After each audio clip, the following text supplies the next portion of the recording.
लोग ना GS paper 1 में यहाँ दिख रहा है, ठीक है, सेक्शन सेकेंड का टॉपिक डिस्कस करेंगे और उसको जानने का प्रयास करेंगे कि है क्या चीज़। यहाँ पर देखिए, आज जो टॉपिक हम शुरू कर रहे हैं उस टॉपिक का नाम है G20, है ना। ये बहुत ही ज़्यादा महत्वपूर्ण टॉपिक हो जाता है 67वीं बीपीएससी मेंस के लिए। कारण क्या है, क्योंकि 2023 में भारत सरकार के द्वारा G20 की अध्यक्षता की जाएगी। अभी पीटी में भी क्वेश्चन पूछा हुआ था आपके 67वीं पीटी के प्रारंभिक परीक्षा में, है ना।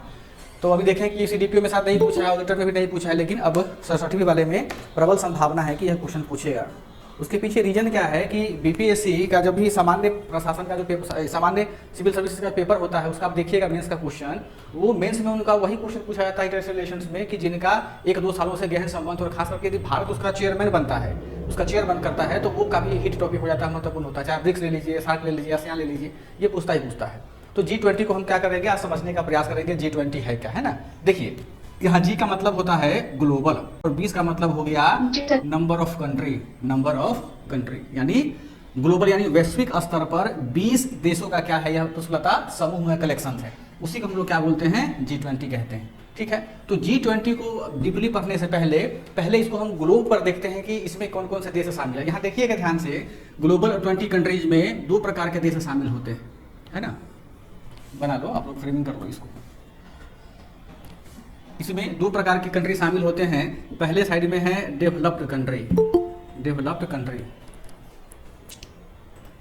यानी यहां पर क्या हो गया पुष्पलता, विकसित देश।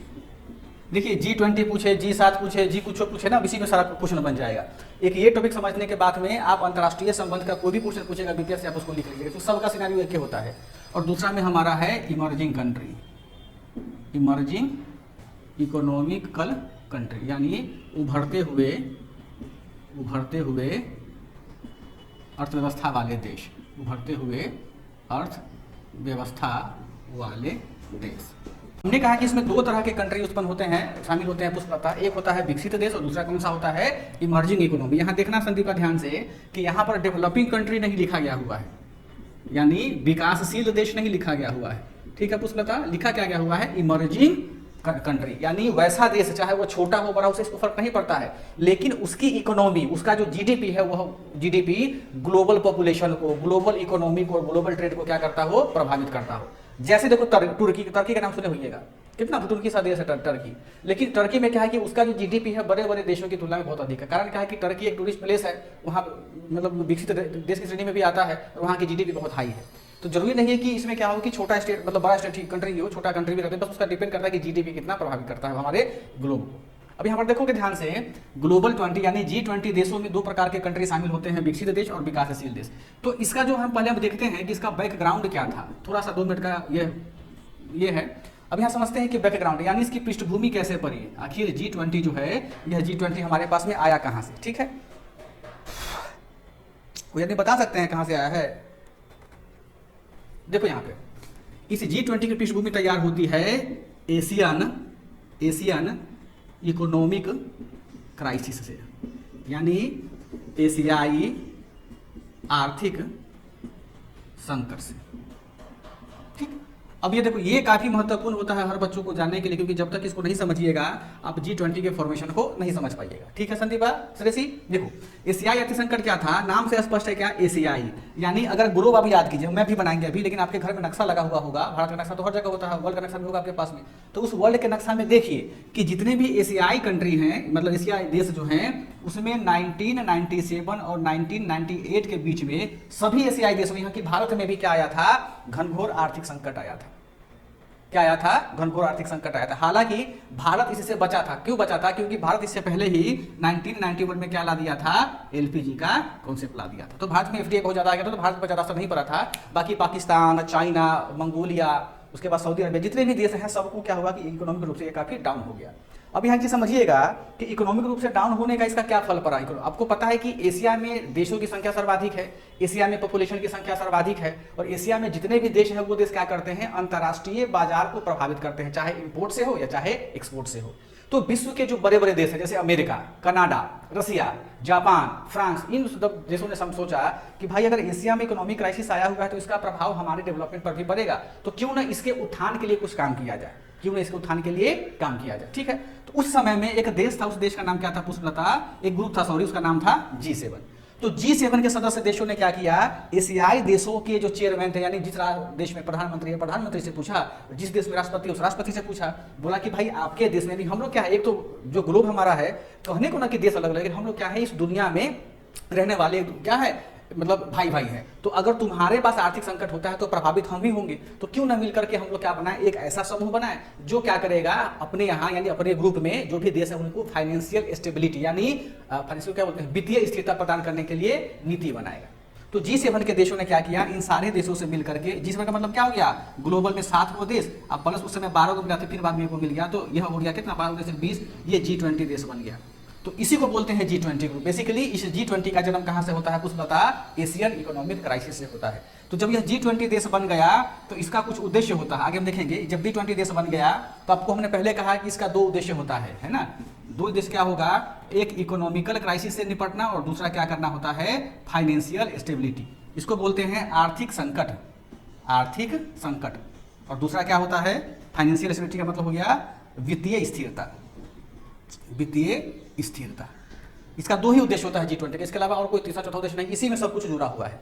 तो इन्हें क्या किया, G20 के देशों ने बताया कि हम जितने भी मेंबर कंट्री हैं वो क्या करेंगे, अपने यहाँ आर्थिक संकट अगर आएगा तो मिल करके उसका सामना करेंगे, उसको दूर करने का उपाय करेंगे। और जो हमारे पास फाइनेंशियल यानी अगर हमारे पास पैसों का ज़्यादा इन्फ्लेशन हो जा रहा है या रिफ्लेशन हो रहा है, रिसेशन हो रहा है, उसको हम क्या करेंगे, अच्छा नीति बना करके उसको हम क्या करेंगे, स्टेबल करने का प्रयास करेंगे। कहने का यह मतलब हुआ कि विश्व के विकसित देश और उभरती हुई अर्थव्यवस्था एक समूह बनाया G20, जिसका काम क्या था कि जो भी छोटे बड़े देश हैं या इस ग्रुप के जो भी देश हैं, वैश्विक स्तर पर सभी देशों को, ऐसा नहीं कि केवल 20 देशों को, वैश्विक स्तर पर सभी देशों को, भाई दुनिया में तो 250 से ज्यादा देश हैं, तो वैश्विक स्तर पर ऐसे क्या किया, सभी देशों को क्या करेगा, वह क्या करेगा, आर्थिक संकट से उबारने का प्रयास करेगा और क्या करेगा, विकास वित्तीय स्थिरता प्रदान करेगा। और सबसे अच्छी बात क्या है कि 1999 में इसका जो स्थापना हुआ था G20 का, 1999 में इसका स्थापना हुआ था, तब से हमारा हिंदुस्तान जो है उसका क्या है, भारत उसका क्या बोलते हैं हिंदी में, संस्थापक सदस्य, बड़ा पूछता है पीटी में, संस्थापक सदस्य है, ठीक है। आइए तब से उसका क्या है, हमारा ये संस्थापक सदस्य हो गया, ठीक है। अब यहाँ पर देखो ध्यान से, संस्थापक सदस्य होने के नाते तो ये इंपॉर्टेंट यह हो गया, और प्लस 2023 में जो उसका चेयरमैन करेगा भारत, वह दोनों क्या है काफी इंपॉर्टेंट मुद्दा होता है, इसलिए पूछेगा ही पूछेगा आपसे, ठीक है। फैन चला लीजिए, आपको दिक्कत हो रहा हो तो, चाहे पीछे बजाइए, दिख तो जाएगा मेरे ख्याल से बोर्ड में ना, वहाँ का फैन तेज कर लीजिए। आई बात समझ में, यहाँ तक कोई दिक्कत, कोई कष्ट समस्या किसी बालक बालिका को। किसी भी अंतर्राष्ट्रीय संगठन के बारे में यदि बीपीएससी पूछता है प्रश्न, समझो ध्यान से, किसी भी अंतर्राष्ट्रीय संगठन के बारे में यदि बीपीएससी प्रश्न पूछता है तो आपकी सबसे प्राथमिक कार्य यह होना चाहिए कि आप उस दुनिया के मानचित्र बना करके उनको क्या करो, स्थापित करो कि कौन कौन सा देश हमारे यहाँ कहाँ है, ठीक है। नीता मिश्रा देखो बनाओ दुनिया का मैप, जल्दी से बनाओ, सबके पास 2 ही मिनट है, 2 मिनट में मैप बनाना है।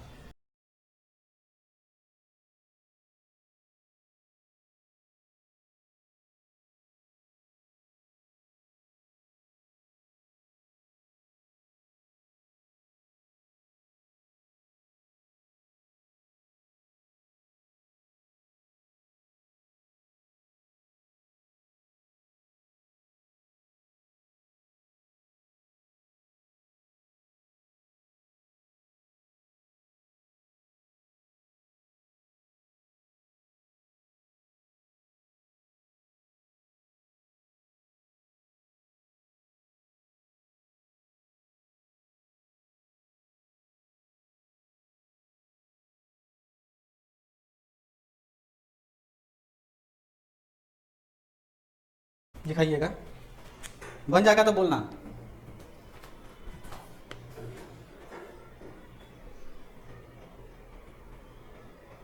देखो एक स्टूडेंट हैं आशीष जी, आशीष नाम है ना, उन्होंने देखो कितना अच्छा मैप बनाया और बहुत जल्दी मैप बना लिया उन्होंने, है ना। ये देखो इन्होंने क्या किया, इक्वेटर को दर्शा दिया, विषुवत रेखा उसको क्या नाम है, कर्क रेखा को, मकर रेखा सबको दर्शा दिया। तो उम्मीद करते हैं सारे बच्चों को ऐसे बनाना होगा। इसमें देश का नाम भरिए, जो देश है ना G20 का, इसको समझते हैं हम लोग पहले, ठीक। अब यहाँ पर देखो क्या है, इस मैप को बनाने के बाद में क्या करेंगे, हम बॉक्स में डालते, पहले बताए थे ना कि कोई भी मानचित्र जब बनाते हैं उसको हम क्या करेंगे, बॉक्स में डालेंगे, ऐसे उसको चिन्ह पार देंगे लंबा लंबाई से, यहाँ पर क्या देंगे, डायरेक्शन का साइन देंगे, नॉर्थ लिख देंगे, और नीचे में क्या लिखेंगे, नीचे में लिखेंगे चित्र या फिगर G20 समूह के देश। इस पे इतना अच्छा मैप बना दोगे तो इस मैप पे आपको 3 नंबर ऐसे ही मिल जाएगा। 3 नंबर क्यों मिलेगा, क्योंकि आपने पूरा ग्लोब को ही लपेट लिया है इसमें। अब यहाँ समझो ध्यान से कि जो G20 वो महत्वपूर्ण क्यों हो जाता है, श्रेयसी संदीपा क्यों महत्वपूर्ण होता है। यहाँ पर देखो ध्यान से, ये जो है वो अमेरिका, ये तो इधर में ये अमेरिका कॉन्टिनेंट हो गया हमारा, इसमें देखोगे कि अमेरिका यानी उत्तरी अमेरिका के जो देश हैं, कनाडा, यूएसए और मेक्सिको, ये शामिल है। अभी हम लिखवाएंगे उनको, पहले समझते हैं। समझिए पहले आशीष, ये कौन सा कॉन्टिनेंट है? दक्षिण अमेरिका है। दक्षिण अमेरिका में क्या है? ब्राजील और अर्जेंटीना, यानी जो वहां पूरे दक्षिण अमेरिका की इकोनॉमी को संभाल कर रखा हुआ है उसके देश इसमें क्या है? G20 के मेंबर है। बाकी तो बहुत सारे देश हैं लेकिन सब देश इम्पोर्टेंट नहीं है उनके लिए। लेकिन जो जिसकी देखते हो ब्राजील पूरा जंगल जंगल भरा हुआ है, जो एनाकोंडा सांप होता है यही ना मिलता है। ठीक। अर्जेंटीना क्या है कि अर्जेंटीना में गेहूं की खेती बहुत अधिक होती है, एग्रीकल्चरल है। फिर देखो कि अफ्रीका में तो बहुत सारे कंट्री हैं, अच्छे अच्छे कंट्री, लेकिन यहाँ पर क्या है कि केवल दक्षिण अफ्रीका को जोड़ा गया, क्योंकि दक्षिण अफ्रीका क्या है? पूरे का पूरे अफ्रीकन कॉन्टिनेंट का सबसे ज्यादा कंट्री में जीडीपी प्रोड्यूस करता है अपने यहाँ। जितने भी देश, नाइजीरिया, फाइजीरिया, हेन टेन, सबसे ज्यादा इनकी जीडीपी है। कारण क्या है कि देखो समुद्र के किनारे बसा हुआ है, यहाँ टूरिस्ट सब बहुत आते हैं, जंगल है, झाड़ है, जानवर है, मतलब बहुत डेवलपमेंट है यहाँ पर। ठीक है। फिर यहाँ देखो अफ्रीका से लगा हुआ एक देश है सऊदी अरब, नाम सुने हैं सऊदी अरब का? उस सऊदी अरब भी क्या है कि पूरा ग्लोब का जीडीपी कंट्रोल करता है, तेल बेच करके, है ना। तो क्या हुआ कि सऊदी अरब इसका मेंबर है। कुछ नहीं याद करना है, मैप पे अगर पढ़ोगी तो पूरा चीज याद हो जाएगा। 2019 के यूपीएससी के प्रीलिम्स परीक्षा में पूछा गया था कि निम्नलिखित में से कौन G20 के सदस्य देश हैं। याद करने से तो बहुत दिक्कत हो जाएगी आपको, लेकिन अगर समझिएगा तो आराम से ढक से उसको मान लीजिएगा। ऑप्शन उसका ए था, ए जिसका हमारा तो उसका 2 नंबर मिल गया था, विकास, है ना। ये सऊदी अरबिया हो गया। फिर यहाँ पर देखो भारत हमारा है, भारत जो है वो भी इसका क्या है? मेंबर है। यहाँ पर देखो हिंद महासागर का द्वीपीय देश है इंडोनेशिया, इंडोनेशिया भी इसका देश है। सदर्न ओशियन का ऑस्ट्रेलिया, ऑस्ट्रेलिया इसका सदस्य देश है। ये भूटान, चाइना आंख वाला है, जापान है, दक्षिण कोरिया। दक्षिण कोरिया का जो नया नाम है क्या है? कोई आदमी बता सकता है? Republic of Korea. इसका नाम चेंज होकर क्या हो गया? इसको रिपब्लिक ऑफ कोरिया के नाम से भी जाना जाता है। दक्षिण कोरिया हो गया। और यहाँ जो रूस महाराज इतना बड़ा लैंड छेका हुआ है वो रसिया भी इसका क्या है? मेंबर है। याद हो गया सारे बच्चों को? अब यहाँ पर देखो यह जो बीच का जो घचा पचा छोटा मोटा देश है यूरोपियन कॉन्टिनेंट का, वहां देखते हैं यूनाइटेड किंगडम मतलब क्या हो गया? ब्रिटेन, पूरा का पूरा उसका 7 द्वीप है, तो यूके इसका मेंबर हो गया, यूनाइटेड किंगडम जिसको कहते हैं। फ्रांस हो गया, जर्मनी हो गया, इटली हो गया, तुर्की हो गया। स्पेन नहीं है और ग्रीनलैंड नहीं है। स्पेन को हमने इसमें लिखा हुआ है कि स्पेन जो है G20 समूह के देशों का अस्थायी क्या है? उसको एक और वर्ड से बोलते हैं, अस्थायी पर्यवेक्षक है, ऑब्जर्वर है, वो उसको बनाकर रखा हुआ है। प्लस यहाँ पर देखो कि और सारे देश जर्मनी के बाद में इसको हम लोग बोलते हैं EU, यहाँ लिखा भी है यूयू, यानी यूरोपीय यूनियन के और छोटे मोटे जो देश है वह भी इसका क्या है? मेंबर है। अब जरा बताओ तो नीता, यहीं पर देखो समझो ध्यान से नीरज पटेल, हमारे भारत के पश्चिम में कौन सा? ये पूरा पूरा हिंद महासागर है, ये पूरा पूरा क्या हो जाएगा? प्रशांत महासागर हो जाएगा ना? नहीं बोल रहे हो जाएगा प्रशांत महासागर। ये बीच का कौन सा हो जाएगा? अटलांटिक महासागर हो जाएगा, अटलांटिक ओशियन हो जाएगा। यहाँ क्या हो जाएगा? हमारा पैसिफिक ओशियन हो जाएगा। और नीचे जब 40 डिग्री से नीचे जाओगे, होता तो हिंद महासागर है लेकिन इसको एक और नाम से जाना तो उसको बोलते हैं सदर्न ओशियन, यानी दक्षिणी सागर। दक्षिणी चीन सागर नहीं, क्या बोलते हैं इसको? दक्षिणी सागर बोलते हैं। अब जरा देखो तो पुष्पलता, दक्षिण कोई भी व्यापार होता है तो बड़ा बड़ा ट्रक ट्रेन में थोड़े होगा, जहाज में कहाँ से होगा? पनिया जहाज से होगा। देख रहे हो जितना जो ट्रेड होगा सब प्रशांत महासागर, हिंद महासागर, पूरा का पूरा सदर्न ओशियन से होकर, भाई सदस्य देश का तो कुछ में भेजेगा नहीं, इकोनॉमिकल ट्रेड तो होगा। तो उतना जो ट्रेडिंग होता है इसमें देख रही हो ना, पूरा पानी को छीक लिया, पूरा जमीन को छीक लिया, तब ना इतना बड़ा जीडीपी है G20 का। बात समझ में आया श्रेषी? यानी पूरा का पूरा प्रशांत महासागर, अटलांटिक महासागर और यहाँ प्रशांत महासागर और हिंद महासागर और दक्षिणी सागर में किसका आधिपत्य बोलवाला है? G7 के देशों का, सॉरी G20 देशों का। अब यहाँ चीज और समझिए कि G20 के जो देश हैं, अब इसमें आप क्लासिफाई कर सकते हैं पुष्पलता कि इनमें से व्हिच कंट्री इज डेवलप्ड और which country is emerging economy, है ना।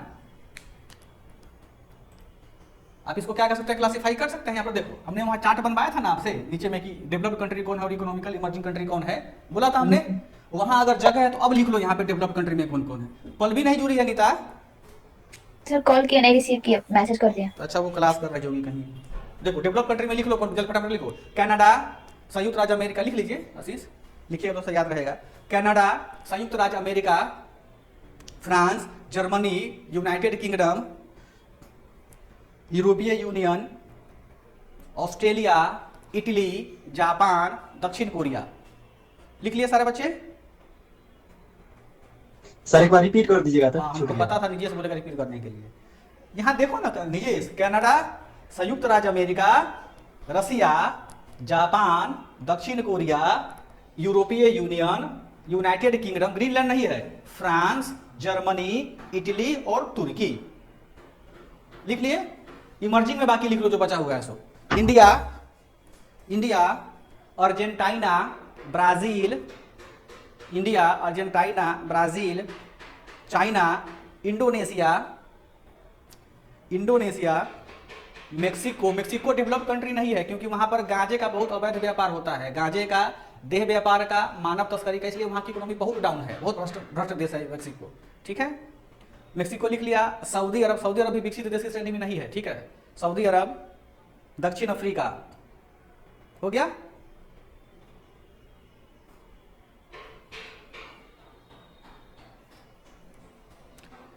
लिख लिए सारे बच्चे सिंपी संदीपा, इसको मिटा दें? नहीं कोई बोल रहा है जी। जी सर। पक्का मिटा दें? Yes sir. ठीक। अब देखो यहाँ पे, अब इतना देश समझने के बाद में अब एक चीज समझो कि जब पूरा बड़ा बड़ा देश तो छा गया यहाँ पे, देखो कनाडा हो गया, यूएसए हो गया, मेक्सिको हो गया, पूरा ब्राजील से अर्जेंटीना हो गया, अफ्रीका हो गया, भारत हो गया, चाइना हो गया, ये दोनों का पॉपुलेशन बहुत ज्यादा है ना? कितना कचरे से भरा हुआ, इंडोनेशिया का पॉपुलेशन बहुत ज्यादा है। तो अब क्या है कि अब इसमें जब पढ़िएगा आप आगे तो द हिंदू का पेपर हो, टाइम्स ऑफ इंडिया हो या ट्रिब्यून हो, बीबीसी हो, जो भी अच्छे अच्छे न्यूज़पेपर होते हैं, उन सारे न्यूज़पेपर में क्या है कि अलग अलग डाटा दिया गया हुआ है। किसका? कि जो G20 के देश हैं, उस G20 के देशों में पॉपुलेशन कितना है, उसका ट्रेड कितना है, उसका क्या है, एक और हमने बात बोला था, ट्रेड, पॉपुलेशन हो गया, ट्रेड हो गया, हाँ, उसका जीडीपी कितना है ना, उसका जीडीपी कितना है। ठीक है, अब क्या करते हैं, इसको हम मिटाते हैं, फिर हम आगे समझने का प्रयास करते हैं। अब देखते हो जितना भी देश है सबके पास लगभग कोस्टल इलाका मिला हुआ है, समुद्री संसाधन बहुत ज्यादा है, वहां क्या करता है, दोहन करता है, मार्केट में बेचता है। जब हम इसकी आलोचना पढ़ेंगे तो ध्यान रखना, यहाँ पे सारे बच्चे समझ लो यहीं पर, भाई G20 के खर में तो कुछ कमी होती है, तो सबसे बड़ी कमी क्या है कि देखो तो अफ्रीका इतना बड़ा कॉन्टिनेंट है, महादेश बहुत बड़ा है ना, इसमें इतना बड़ा देश में खाली दक्षिण अफ्रीका को ही जोड़ा हुआ है, बाकी को कहाँ छोड़ दिया, नाइजीरिया को, नाइजर को, सब जो भी देश उसको छोड़ दिया है। तो अब उसको देखो कि अब इसकी दृष्टि जो है, इसकी दृष्टि नरेंद्र मोदी के पास में गया है। तो अभी जो 2023 का वो होल्डिंग करेंगे मीटिंग का G20 का, उसमें देखेंगे हम लोग कि नरेंद्र मोदी साहब ने अपने, चूंकि वो चेयरमैन है G20 का, तो एक अध्यक्ष का बहुत बड़ा पावर होता है, यानी भारत जो है 1 दिसंबर 2022 से लेकर के 20 नवंबर 2023 तक G20 समूह के देशों का क्या है, चेयरमैन है, मुखिया रहेगा। मुखिया का यह पावर होता है कि वह चाहे तो कोई भी फैसला ले सकता है, फैसला को बदल सकता है, और उस फैसला को सब लोग मानेगा। क्यों मानेगा? क्योंकि G20 जो है वह क्या है, इंटर गवर्नमेंटल इंस्टीट्यूशन, यानी इसको क्या बोलते हैं, अंतर सरकारी संगठन है, यानी सरकारों का संगठन है। आई बात समझ में? यानी अब समझो कि अगले साल 2023 में भारत जो होगा रसिया पर क्या करेगा, हेडिंग करेगा, कनाडा पर हेडिंग करेगा, यूएसए पे हेडिंग करेगा। मामूली बात थोड़े है भाई, तुम डेवलपिंग कंट्री, इमर्जिंग कंट्री हो और तुम डेवलप कंट्री को लीड करने जा रहे हो, अपने आप में बड़ी उपलब्धि है, इसलिए काफी महत्वपूर्ण प्रश्न हो जाता है।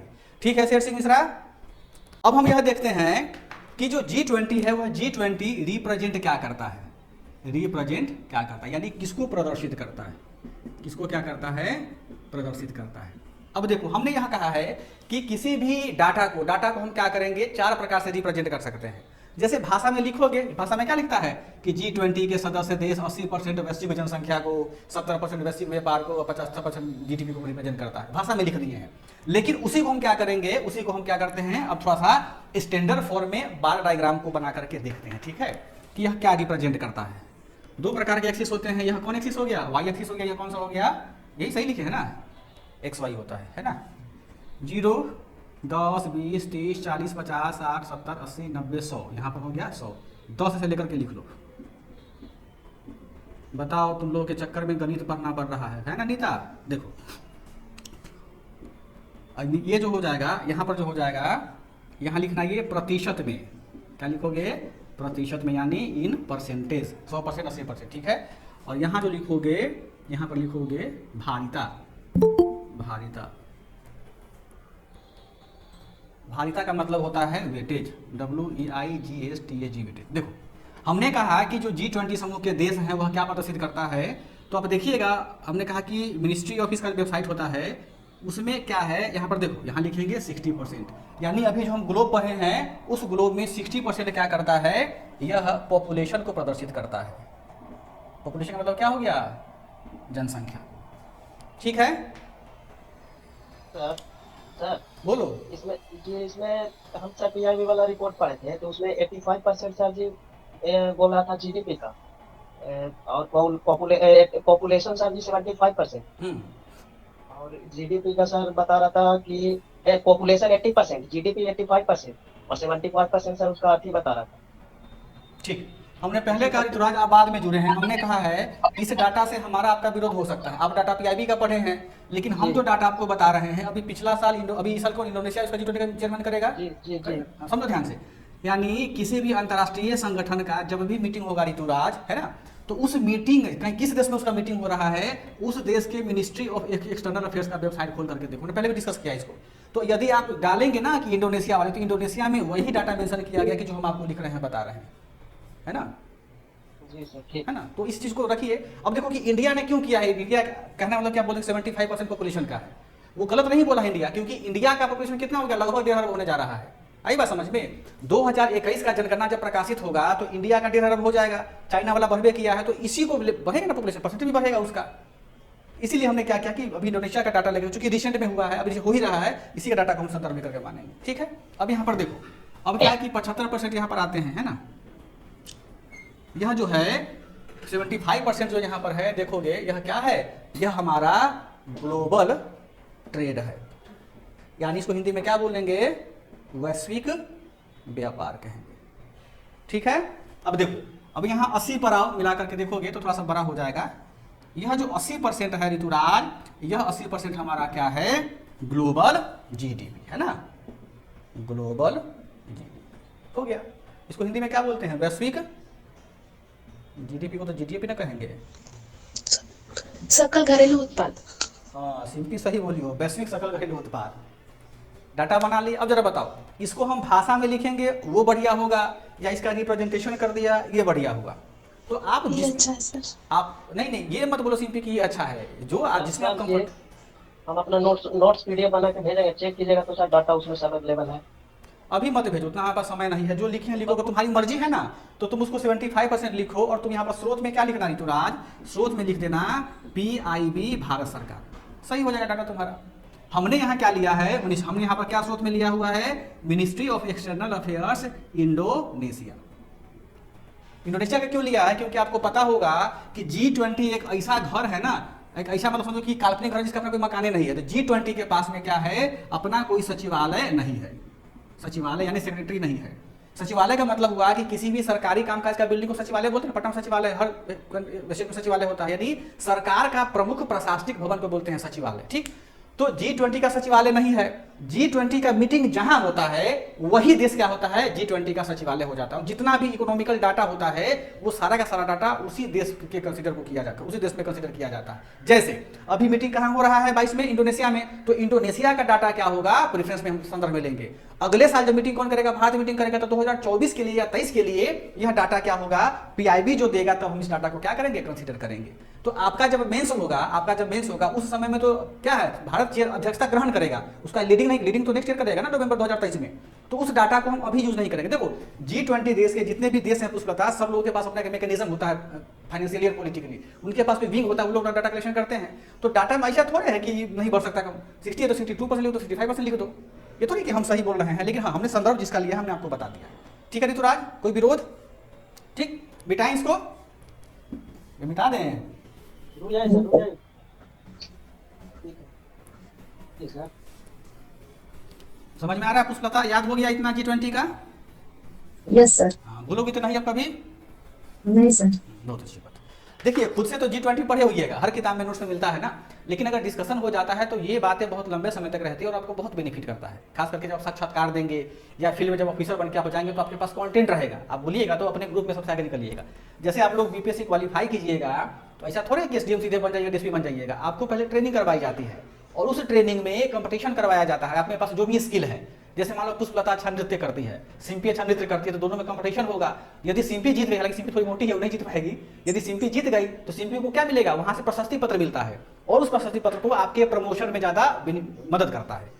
तो इसीलिए आपको इतना डीपली हम कोशिश करते हैं बताने। तो समय तो हमारे पास लगता है आपका, कोई डाउट नहीं है, लेकिन इतना आपको दिमाग में हम दे देते हैं कि आप जहां भी जाइएगा तो दूसरे बच्चों को चलाएंगे, आपके सोचने की शक्ति बहुत आगे रहेगी, आपके ज्ञान का स्तर बहुत आगे रहेगा।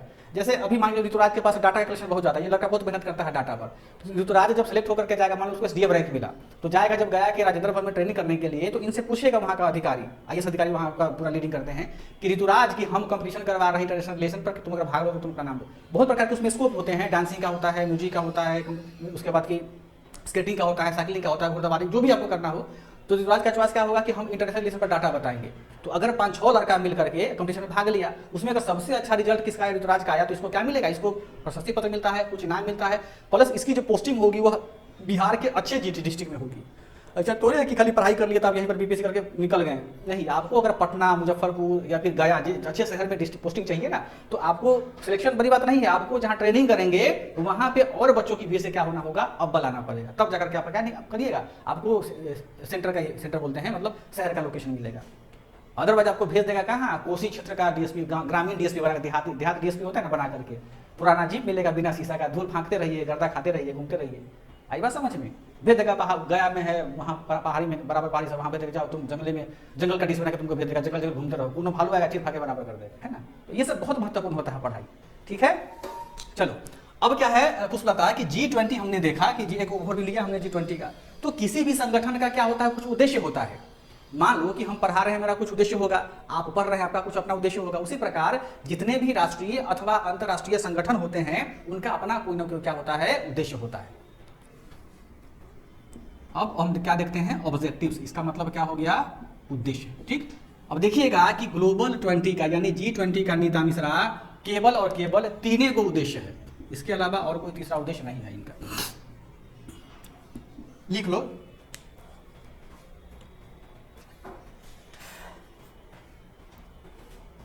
पहला में लिख लीजिए, थोड़ा सा लंबा है इसलिए पहले लिखाते हैं फिर बताते हैं। G20 का पहला उद्देश्य में लिख लीजिए, G20 के सदस्य देशों के बीच, जल्दी लिखना, इंग्लिश वाले कोई बच्चे तो नहीं है, अच्छा विकास आपको भी हम बोल देते हैं इंग्लिश में, चिंता ना करो। G20 के सदस्य देशों के बीच नीतिगत समन्वय स्थापित करना, कौमा, नीतिगत समन्वय स्थापित करना, कौमा, स्थिरता और नीतिगत समन्वय स्थापित करना और स्थिरता लाना, इंग्लिश वाले बच्चे लिख लीजिए, policy coordination between G20 countries in order to achieve global economic stability and sustainable growth ठीक है विकास। अब देखो पहला हमने क्या लिखाया है, G20 का पहला उद्देश्य लिख लिया सारे बच्चे, छूटा नहीं किसी का। देखो सिंपली कि जो G20 के सदस्य देश हैं, 20 देश हैं, कुछ गरीब भी हैं, कुछ अमीर भी देश हैं, तो इन देशों के बीच में हम कोई भेदभाव नहीं रखे, हम किसी प्रकार का भेदभाव नहीं रखे, तो हम क्या करेंगे, नीति का समन्वय करेंगे। समन्वय का मतलब होता है कोऑर्डिनेशन करना। इसको बड़ा अच्छा से एग्जाम्पल तो समझो, समन्वय का बहुत अच्छा मतलब होता है। अभी तो आप लोग खैर शहरी क्षेत्र में जिंदगी जी रहे हैं, पता नहीं ग्रामीण क्षेत्र देखे कि नहीं देखे हैं। अभी भी देखिएगा कि जो ग्रामीण क्षेत्र होता है हमारा, जहाँ पर पक्का का मकान नहीं है, लोग क्या करते हैं, टाट समझ में आता है, टाटी या जो बांस का लगा कर छत बनाते हैं, तो देखिएगा कि लंबा सा जो दलान होता है या किसी का दरवाजा बड़ा होता है, दरवाजे पर क्या करता है, सिंपली बांस का पुआल का क्या किया, टाट बनाया, बांस का काट करके। और गांव के जो भी बड़े बुजुर्ग होते हैं, जो मेल होते हैं, उसको क्या करता है, साथ में उठा करके उसके छप्पर पर डाल देता है। देखिएगा बहुत सारा यूट्यूब पे, फेसबुक पे ये सब चीजें की पुरानी बातें होती हैं। जैसे मान लो कि आशीष को घर बनाना है, गरीब आदमी बेचारा ये, तो ये क्या करेगा, अपने आसपास के पड़ोसी को बोलेगा कि दोस्त हमारी थोड़ा सा मदद कर दो कि हम क्या कर रहे हैं, बना रहे हैं टाट, तुम सब मिलकर हमारे छत को उसको डलवा दो। भाई इतना बड़ा छत अकेले कैसे उठेगा, तो गांव के लोग क्या करते हैं, बहुत लोग कंधा दे करके उस छत को छप्पर पे डाल करके उसको कस के तैयार करते हैं। मतलब क्या हुआ कि सहयोग से, यानी एक दूसरे के सहयोग से सभी देशों का, सभी राज्यों का क्या हो, कल्याण हो, वेलफेयर हो। बात समझ में आया। तो इसका यह मतलब हुआ नीता है कि जो G20 के देश है, चाहे अमेरिका हो, रसिया हो, भारत हो, अफ्रीका हो, यदि कोई नीति बनाएगा, यहाँ ध्यान रखिएगा, इसका ये क्या नाम है, इसका सीमित है, या तो इकोनॉमिकल रहेगा या क्या रहेगा, फाइनेंशियल रहेगा, दोनों अलग अलग चीजें होती हैं। यानी अगर कोई आर्थिक नियम बनाता है या नीति बनाता है, या कोई वित्तीय नियम या नीति बनाता है, तो क्या होगा, अपने सदस्य देशों के बीच में वो क्या करेगा, आदान प्रदान करेगा कि दोस्त हमने यह नियम बनाया है। जैसे एक सबसे अच्छा नियम क्या है कि G20 के सदस्य देशों का जो व्यापार होता है वह किस में होता है, डॉलर में होता है, नियम ही है उनका। भाई देखो इंडिया के पास में क्या है, रुपया है, चाइना में के पास में कौन सा है, रेनमी भी ना उसको बोलते हैं, वो जापान का है। चाइना का मुद्रा का क्या नाम है, रेनमी भी, जापान का क्या नाम है, येन, भूटान का क्या है, रुपया, है ना। उसके बाद देखिएगा इसका फ्रांस का, जर्मनी का क्या है, पाउंड, है ना। अमेरिका कनाडा का क्या है, डॉलर है। तो सब एक नीति बनाया क्या कि भाई हम, मुद्रा तो सबका अलग अलग है, हम क्या करेंगे, एक ही मुद्रा में व्यापार करेंगे, ये हुआ नीति। बात समझ में आया। तो इसी को बोलते हैं नीतिगत समन्वय। समझ में आएगा सारे बच्चों को। पहला पॉइंट सर इसी तुमको समझ में आ रहा है, तुम बोल नहीं रही हो कुछ। दूसरा हमने क्या बताया है, सतत विकास, यानी सस्टेनेबल डेवलपमेंट, जिसको कि स्थिरता लिखा है ना, हम इसी को एक वर्ड में बोलते हैं स्थिरता। यानी G20 के देश ऐसा नियम बनाएगा, निजेश ऐसा पॉलिसी बनाएगा जिससे क्या होगा कि हम संसाधनों का अभी तो उपयोग करेंगे ही, साथ साथ में जो आने वाला जनरेशन है उसके लिए भी हम क्या रखेंगे, संसाधन को रखेंगे। ये नहीं होता सतत विकास का परिभाषा इकोनॉमी में। तो ये इसका पहला मोटो होगा, ऑब्जेक्टिव हो गया। याद हो गया सारे बच्चों को? कहीं कोई दिक्कत? लिख लोगे कंटेंट में पुष्पलता? जी सर। पक्का? Yes sir. चलो दूसरा लिख लो। तुमको तो ऐसे समझ में आ रहा है कि नहीं? माइक ऑन करो तो। भाग गई हो लड़की। चलो ठीक है, दूसरा लिख लीजिए। सदस्य देशों क्या आ रहा है। तो बोलने में इतना तुमको टाइम लगता है? नहीं थोड़ा ऊपर थे तो। थोड़ा सो गई थी, ताकि पानी मार लो। नहीं। अच्छा लिख लो। सदस्य, दूसरा ऑब्जेक्टिव है सदस्य देशों के बीच वित्तीय नियमों का आदान प्रदान करना। सदस्य देशों के बीच वित्तीय नियमों का आदान प्रदान करना, जोखिम को कम करना, जोखिम को कम करना तथा भविष्य में उत्पन्न होने वाले आर्थिक संकट को रोकना या रोकने का प्रयास करना। इस वाले बच्चे लिख लीजिए। To promote financial regulation, Vikas लिख रहे हो? To promote financial regulation that reduce risk and present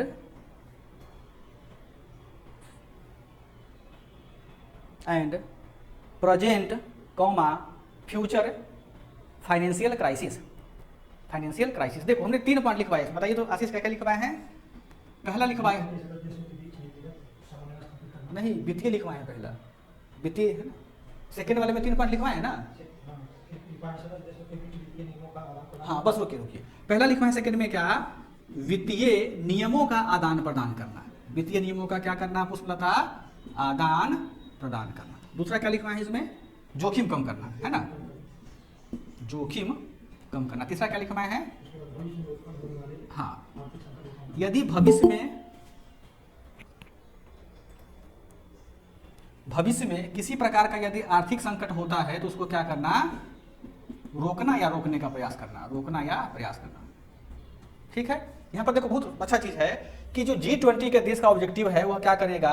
जो वित्तीय नियम होगा यानी फाइनेंशियल नियम होगा, उस नियम का क्या करना है? आदान प्रदान करना है। कैसे आदान प्रदान करेगा? यह आदान प्रदान करेगा शेरपा के माध्यम से। शेरपा है ना, देखो यहाँ पर ध्यान से, SHERPA, शेरपा। अच्छा, अब शेरपा क्या होता है इस चीज को समझते हैं कि जो G20 के सदस्य देश होते हैं, मैंने पहले कहा कि इसका अपना कोई मुख्यालय नहीं है, कोई भवन नहीं, बस एक मौखिक बना दिया है ना। कैसे बिहार में देखिएगा, करनी सेना, धरनी सेना, बजरंग सेना, फलाना सेना, उसको थोड़ी चुनाव आयोग दिया हुआ प्रमाण पत्र, तुम पॉलिटिकल पार्टी हो, नाम बना दिया। अब जो राजपूत है कम्युनिटी बना दिया क्या? करनी सेना। जो भूमिहार है ब्राह्मण वो बना दिया बजरंग दल, है ना, रणवीर सेना, है ना। तो उसका तो चुनाव आयोग ने मान्यता दिया हुआ है, सीधे जो मन हुआ अपने जुड़ते चला गया उसके कमेटी के लोग। उसी प्रकार से जो G20 का क्या है, जो वित्तीय नियम का जो आदान प्रदान करेगा सिंपी रानी, वो कौन करेगा? शेरपा करेगा। अच्छा, what is Sherpa and who became Sherpa and who is eligible for Sherpa? देखो क्या है, शेरपा जो होता है, जैसे G20 का सदस्य देश है तो हर देश का क्या होता है? 2 विंग होगा इसमें। इसके लिए पहला क्या होगा कि इस देश का क्या होगा? नेता रानी अपना कोई सेंट्रल बैंक होगा ना, हर देश का अपना सेंट्रल बैंक होता है, केंद्रीय बैंक होगा। जैसे भारत का कौन सा सेंट्रल बैंक है? स्टेट बैंक ऑफ इंडिया है ना नीता? RBI। नीता, भारत का केंद्रीय बैंक कौन है? स्टेट बैंक ऑफ इंडिया है ना। RBI sir. उससे पूछते हैं क्या ना है कि चली गई नीता? वो होगी है सर। वो कंफ्यूज है लड़की, बताओ तो। हम कंफ्यूज नहीं है भारत का सर, सेंट्रल बैंक आप कौन मुझे होता है? कंफ्यूज, जबरदस्ती कंफ्यूज करते हैं आप मुझे। तो भारत का सेंट्रल बैंक कौन है? आरबीआई है कि स्टेट बैंक ऑफ इंडिया? ये बताओ। RBI है पक्का? जी, पक्का। चलो बच गए तो फिर बहुत तुमको सुनाते। तो जैसे सेंट्रल बैंक हो गया, दूसरा क्या होता है? फाइनेंस मिनिस्ट्री होता है, हर देश में होगा, चाहे छोटा बड़ा हो बड़ा देश हो। तो देखो, जब भी G20 सदस्य देशों का मीटिंग होता है तो भाई पूरा देश का तो राष्ट्रपति प्रधानमंत्री थोड़ा जाएगा वहां मीटिंग करने के लिए। सबसे अहम रोल कौन निभाता है? वहां का सेंट्रल बैंक और वहां का कौन? Finance ministry. जैसे अभी क्या है कि सेंट्रल बैंक का जो चेयरमैन उसको क्या बोलते हैं? गवर्नर बोलते हैं। इसको क्या बोलते हैं? वित्त मंत्री बोलते हैं। इसका यह मतलब हुआ कि जो शेरपा होता है G20 के देशों का क्या होगा? या तो उस केंद्रीय बैंक का गवर्नर होगा या कौन होगा? वहां के वित्त मंत्री साहब होंगे।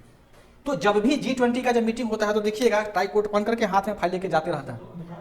हाँ, अभी ताप वो क्या करेगा? वो लेकर के जाता चलेगा। अब एक चीज को समझिए, इस G20 के जो सबका एक चार्टर होता है, चार्टर में कहा गया है कि सेंट्रल बैंक का गवर्नर होगा या फाइनेंस मिनिस्ट्री होगा।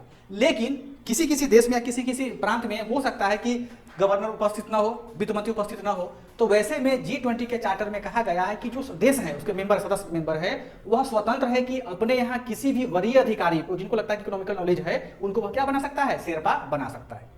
आप देखेंगे भारत का भी शेरपा कौन है, श्री श्री श्री 108 अमिताभ कांत, है ना। तो अमिताभ कांत का संबंध है किसी से, आरबीआई से है, फिनिश मिनिस्ट्री से नहीं है, किससे है, नीति आयोग से है। यानी भारत का प्रधानमंत्री, भारत सरकार समझा कि भाई नीति, वो अमिताभ कांत भाई सही बहुत पॉलिटिकल समझदार आदमी है, तो उनको क्या किया, शेरपा बना दिया उन्होंने। तो कोई, लेकिन क्या है, स्पेशली होता है गवर्नर और वित्त मंत्री का, इसी को बोलते हैं शेरपा। तो जब भी G20 का मीटिंग होगा, वहां पर क्या होगा, सदस्य देशों के वित्त मंत्री और वहां के जो केंद्रीय बैंक के गवर्नर होते हैं वो आपस में क्या करेंगे, मीटिंग करेंगे। और जो वित्तीय रूल्स होते हैं, फाइनेंशियल, भाई वित्तीय रूल कौन बनाएगा, पैसा का मिला जुला रूल केंद्रीय बैंक ही बनाएगा ना।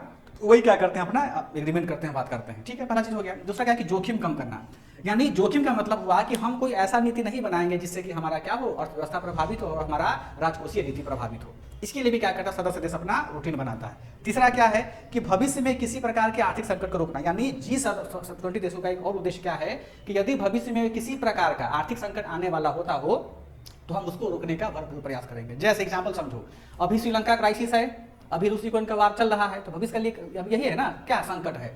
तो इस संकट की घड़ी में श्रीलंका को G20 के देशों ने मदद किया था ना, पढ़ाए थे कल किया परसों की क्लास में, कितना बिलियन डॉलर उसको क्या दिया है, पैसा दिया है ना। तो जो भी सदस्य देश होते हैं वह क्या करते हैं, ऐसा नहीं कि मेंबर देश का, जो भी विश्व की कंट्री है जहां फाइनेंशियल दिक्कत होता है, वो उनको पैसा से, तकनीक से, किसी प्रकार से मदद करते हैं। ये उसका क्या है, उद्देश्य है। तो उद्देश्य लिख लिया, समझ में यहाँ तक आया सारे बच्चों को। G20 के सदस्य देश, G20 के सदस्य देशों का सबसे महत्वपूर्ण उद्देश्य है कि अपने लिए एक नया अंतरराष्ट्रीय वित्तीय ढांचा तैयार करे, अपने लिए एक नया वित्तीय ढांचा तैयार करे,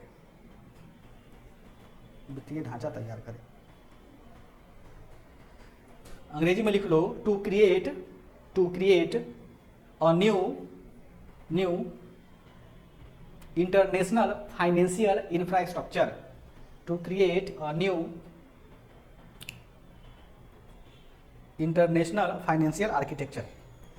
अब देखो इसमें क्या है, हमने कहा कि इसका उद्देश्य क्या है कि फाइनेंशियल स्ट्रक्चर तैयार करना, यानी वित्तीय ढांचा तैयार करना है, ठीक। इसका क्या मतलब हुआ नीता, इसका मतलब यह हुआ कि G20 के सदस्य देश इस बात के लिए बहुत ज्यादा क्या है, अग्रसर है, खास करके हमारे नरेंद्र मोदी साहब, कि जो G20 के देश का है अपना एक बैंक हो। जैसे गांव में हम लोग कमेटी खेलते हैं ना, जानते होइएगा कि जो महिलाएं होती है ग्रामीण फेस्टिवल में, कि वो 100 रुपया 100 सदस्य समूह जो होता है वो क्या करते हैं, ग्रुप में पैसा जमा करते हैं, जिसको जब जरूरत होता है उससे पैसे क्या करते हैं, लोन लेते हैं, वो बैंक को जमा करते हैं। तो G20 के देशों के पास में अभी तक अपना कोई स्पेशल बैंक नहीं, जबकि बैंक होना चाहिए भाई। इतना बड़का देश सब है, मान के चलो कि कभी इंडिया पर आर्थिक संकट आ गया, मान के चलो पल के लिए, तो वर्ल्ड बैंक IMF कितना लोन देगा, कितना पैसा देगा। लेकिन अगर G20 का मेंबर है ना इंडिया, अगर G20 का अपना बैंक होता, इंडिया कुछ थोड़ा पार्टिसिपेट करता उसमें, अमेरिका इतना बड़ा पैसा वाला है, कनाडा पैसा वाला है, वो सब ज्यादा पैसा देता है, तो सब इंडिया को क्या मिलता, ज्यादा लोन मिलता, कम ब्याज दर पर, या हो सकता है उसको सहायता ही मिलता बिना ब्याज का। तो इसीलिए क्या अभी जो मीटिंग हो रहा है ना, अगले साल जो मीटिंग होगा इंडिया में, मोदी साहब दिल्ली में यही बात कहेंगे, भाइयों बहनों सब बात छोड़िए, बैंक स्थापित कीजिए। यहाँ की निर्मला सीतारमण बोली थी इस मीटिंग में, जब यूएन में भाषण दे रहे थे प्रधानमंत्री मोदी साहब, तो उनका स्टेटमेंट है यूएन के काउंसिल में, सॉरी असेंबली में, कि G20 का हम मेंबर तो हैं, लेकिन उसका एक परमानेंट सचिवालय होना चाहिए, उसका क्या होना चाहिए, एक परमानेंट बैंक होना चाहिए, जो क्या करे, संकट की घड़ी में सदस्य देशों का क्या करे, मदद करे। जैसे देखिएगा कि जब इंटरनेशनल सोलर यानी अंतर्राष्ट्रीय सौर संगठन का स्थापना किया गया, उसका कोई शुरुआत में ऑफिस नहीं था, अब कहाँ खोल दिया गया है, भारत के गुड़गांव में, बोला है ना।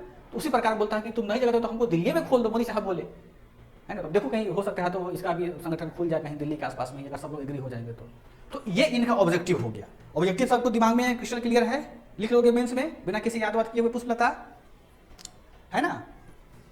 Yes sir. देखो अब क्या है कि G20 का जो समस्या है, वो समस्या क्या उसको हम देखेंगे, बाद में देखेंगे। पहले हम यह समझते हैं जो हमारे इंपॉर्टेंट है विकास, कि भारत के लिए G20 का क्या महत्व है, यही क्वेश्चन पूछेगा आपसे, है ना। यानी अब हम देखते हैं भारतीय हित या भारतीय दृष्टिकोण। समझ में आ रहा है सारे बच्चों को, तुमको निजेश? यस सर, आ रहा है समझ में। भारतीय हित का हम बात करते हैं, ठीक। पहले भारतीय हित को समझने से पहले हम यह देखते हैं कि 2022 में, 2023 में और 2024 में इसका जो चेयरमैन है वह कौन करेगा G20 का? यह कौन करेगा? 22 में इंडोनेशिया करेगा, 23 में कौन करेगा?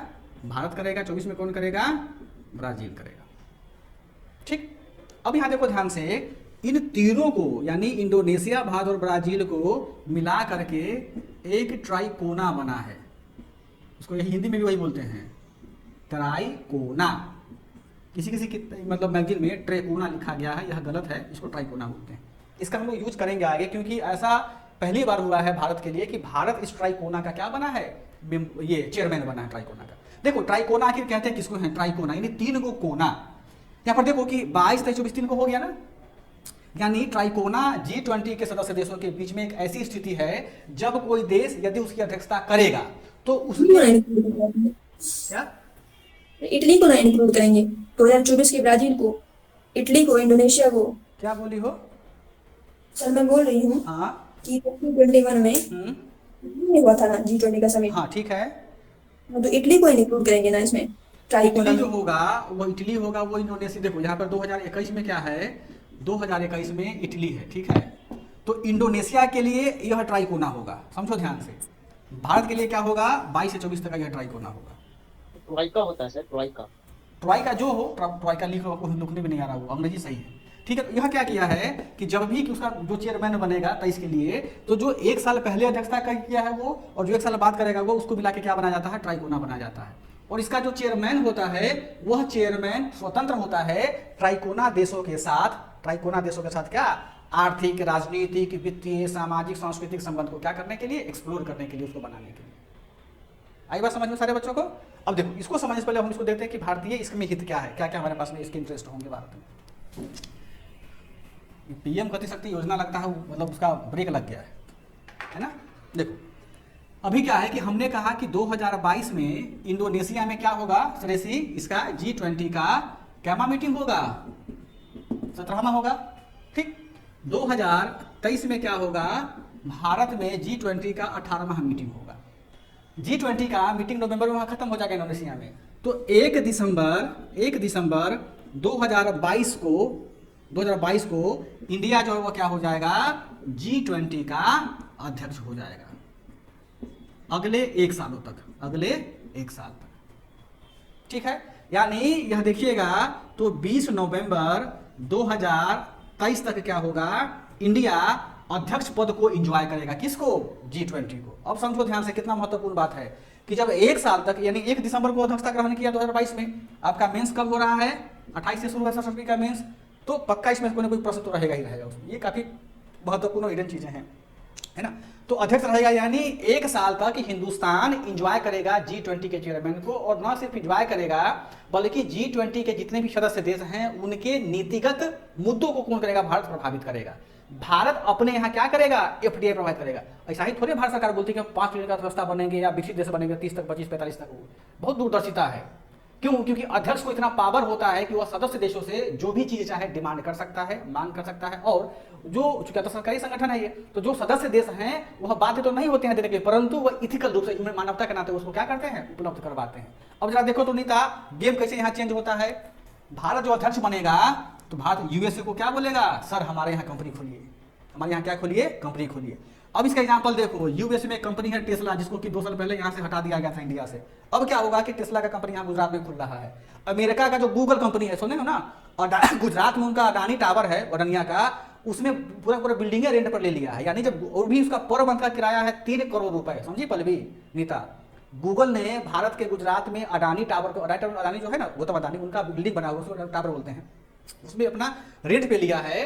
क्या गूगल 3 करोड़ का महीना देता है अडानी को, तो टैक्स तो देगा। प्लस क्या कि गूगल का डाटा सेंटर हमारे यहाँ खुलेगा इंडिया, तो इंडिया कितना डेवलप होगा तकनीक रूप से, समझ रहे हो कितना फायदा होगा। हर चीज किताब में नहीं लिखा हुआ है क्योंकि नोट्स में सीमित है ना। समझो चीजों को। मांग लिया रसिया भी इसका क्या है? मेंबर है ना। किसका? G20 का। इंडिया क्या बोलेगा? हमको अब तुम तेल दो, ठीक। अर्जेंटीना से क्या मांगेगा? भाई साहब हमको तुम क्या दो? उन्नत किस्म का गेहूं दो। ऑस्ट्रेलिया से क्या मांगेगा? ऑस्ट्रेलिया का जो है सी पोर्ट में और जहाज बनाने में काफी अव्वल है, क्योंकि वो द्वितीय देश है, बोलेगा भाई साहब हमको तुम वह दो। इंडोनेशिया से क्या मांगेगा? जो वहां का ह्यूमन पॉपुलेशन है, रिसोर्सेज है, नेचुरल रिसोर्सेज है, वह मांगेगा। यूएई भी सदस्य देश है, सॉरी सऊदी अरब इसका सदस्य देश है, बोलेगा सर तेल दीजिए हमको। कनाडा क्या है, कनाडा में पूरे हिंदुस्तान का लगभग पंजाब का पूरा आबादी का अंडर बसता है, तो वहां इंडिया क्या बोलेगा, तुम वीजा का जो रूल है उसको कम करो। तो भारतीय बहुत ज्यादा इसमें इंटरेस्ट है, मतलब हम लोग को फायदा होगा एज इंडियन के नाते। जितने भी देश पढ़ते हैं, साउथ अफ्रीका है, साउथ अफ्रीका में क्या है पता है कि वो मतलब टूरिस्ट का काफी अच्छा पॉइंट ऑफ व्यू है। तो हमारा अंतर्राष्ट्रीय संबंध, व्यापारिक संबंध, द्विपक्षीय संबंध क्या होगा, उससे मजबूत होगा। ठीक है, अब इसको क्या करते हैं हम लोग पॉइंट में समझने का प्रयास करते हैं। बेटा इसको ये समझ में आएगा सारे बालक बालिकाओं को? नीता आपको, राकेश जी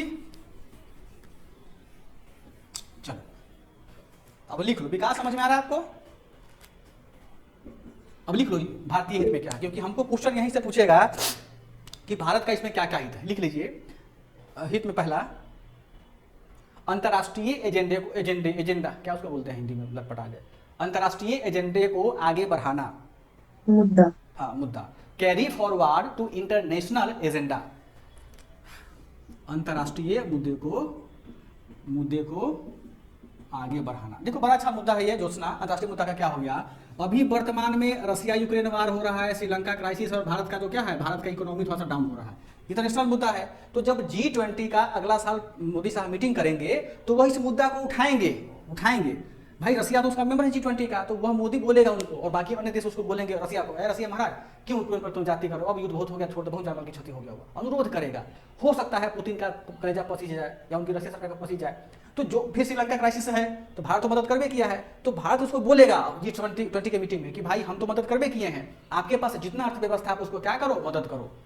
यूएई के पास तेल बहुत है, बोलेगा तुम कुछ तेल ही दे दो, अनाजे उसको दे दो, या जितने बोलेगा। तो जो भी इंटरनेशनल इश्यूज हैं जोशना, वो क्या होगा, भारत सरकार रखेगी बल्कि कोशिश करेगा कि उसको एग्जीक्यूट करवाए। तो जरा सोचो कि यदि भारत जैसे विकासशील राष्ट्र किसी दूसरे देशों के लिए अच्छा बात सोचता है, यानी वह क्या होगा हमारे लिए, नेहरू का पंचशील थ्योरी हो गया।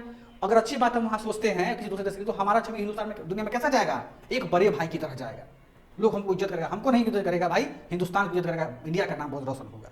तो ये सबसे बड़ा दृष्टिकोण होता है किसका, हमारे इंडिया का। ठीक है, दूसरा होता है भारत जो है अभी उसका हित क्या है, लाइफ का हित है। लाइफ, इस लाइफ का क्या मतलब होता है बता सकते हैं कोई आदमी? सर पढ़े हम सर, गुजरात के वहाँ से हुआ है, गांधी पूरे राज्य के जो स्टेट के पर्यावरण मंत्री जो है उनको बुलाया गया था ऑनलाइन। सर देखो इसमें इसका मतलब होता है लाइफ स्टाइल फॉर इन्वायरमेंट। यहाँ लाइफ का मतलब हुआ लाइफ स्टाइल फॉर, एफ से मतलब फॉर इस इन्वायरमेंट। अब यहाँ पर देखो भारत सरकार कुछ दिन पहले ही COP26 का मीटिंग हुआ था, क्या नाम है जी सर, COP26 का मीटिंग हुआ था, आशीष हुआ था ना, मोदी चाचा गए थे मीटिंग करने के लिए।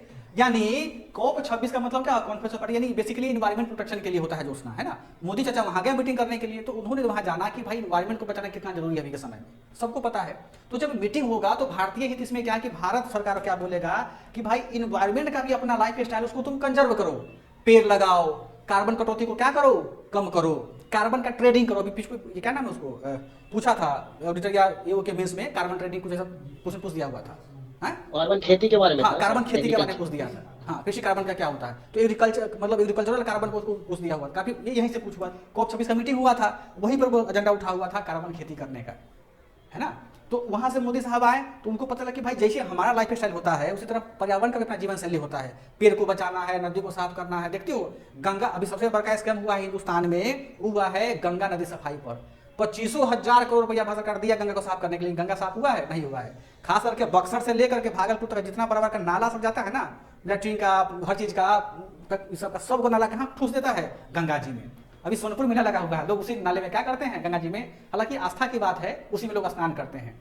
परंतु वहां देखिएगा पटना से लेकर के भागलपुर तक का जो pH लेवल है गंगा का वो बहुत ज्यादा डाउन हो गया हुआ। आप उस पानी को पी नहीं सकते हैं, रख नहीं सकते हैं। स्नान करिएगा, विभिन्न प्रकार का चमड़ा का रोग हो जाएगा, कान में पानी घुस गया तो कीड़ा जम जाएगा, बाल झड़ने का समस्या, बहुत टेंशन है। लेकिन हिंदुस्तान में तो आस्था है, तो क्या करेगा, जाएगा ही जाएगा। तो इतना बड़ा स्कैम हुआ है। तो अब यह बात G20 के सदस्य के पास में भी मामला गया कि भाई गंगा साफ नहीं हुआ, यमुना साफ नहीं हुआ। हाँ, दक्षिण भारत की नदियां जो कावेरी है वो साफ कर दिया गया, क्योंकि वहाँ पॉलिटिकल विल पावर बहुत ज्यादा है। हमारे बिहार में क्या है जोशना, पॉलिटिकल विल पावर है ही नहीं, सब के पास अपने में मगन रहता, मस्त रहता है। कभी सोचे हैं कि जिस नेता को हम वोट देकर के भेजते हैं, वो बुढ़ऊ को क्या होता है 5 साल विधायक रहा, उसका पेंशन बन गया, जब तक मरेगा तब तक पत्नी वाला बच्चा सबको मिलेगा। लेकिन वही नेता विधानमंडल में जाकर के टीचर को, आंगनबाड़ी को, बिहार से कर्मचारी को पेंशन देता है, बंद कर दिया है। ये यही दुर्दशा है हिंदुस्तान का लोकतंत्र का, है ना। खैर वो अलग का बात है। तो ये इन्वायरमेंट को क्या करना है, हमको आगे बढ़ाएगा। जरा सोचो कि यदि हम इन्वायरमेंट को आगे बढ़ाएंगे तो हमको क्या फायदा होगा।